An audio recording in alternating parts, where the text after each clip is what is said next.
In my line of work, which has got to do with fear, I get to spend a lot of time with people who are at the top of their game.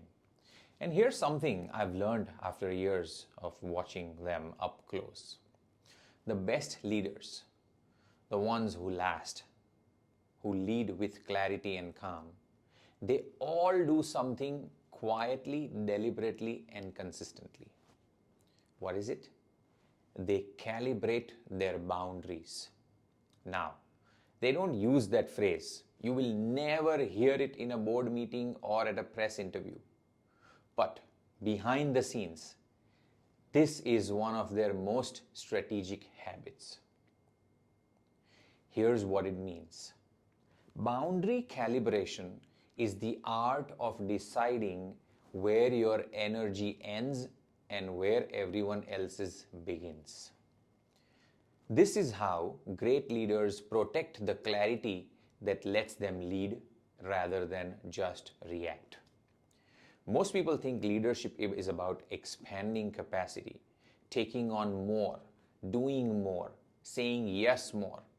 But what I see is that the best leaders succeed not because they expand endlessly, but because they know where to stop.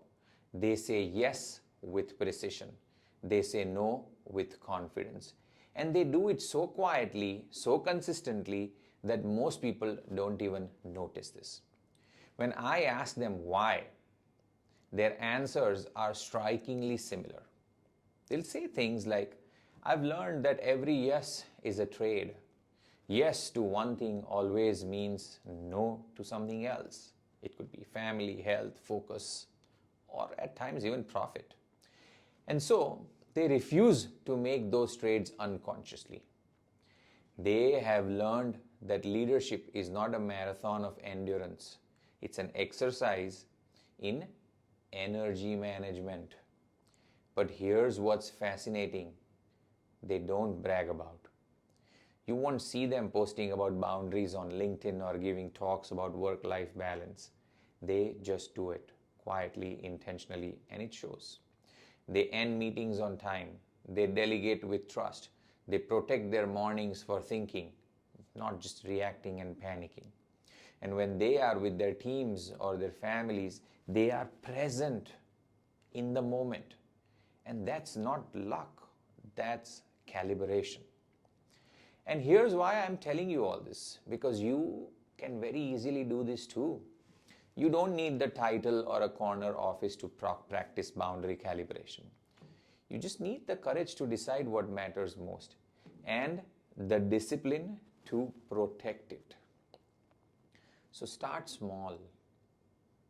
First, identify your non-negotiables. The 3 things that keep you grounded. It must be time to think, time to rest, or time with people who remind you who you are. As simple as that. Second, protect them. Leaders don't wait for permission to set boundaries. They communicate them calmly and follow through quietly. Third, revisit them often. Boundaries evolve with you. Calibration is a living practice, not a one-time decision. It needs to be constantly adjusted, calibrated. The truth is, boundary calibration is not about control. It is about capacity. It's what lets great leaders stay visionary without burning out. It's how they keep showing up with clarity when others are running on empty. So this is the insider secret. The one-on-one talks about, but every great leader practices. They guard their energy as fiercely as they guard their vision, because they know their energy is their vision. So, if you want to lead like they do, to succeed without depletion, to inspire without collapsing, learn to do what the best leaders do quietly. Calibrate your boundaries, protect your clarity, and lead from a place that doesn't run dry.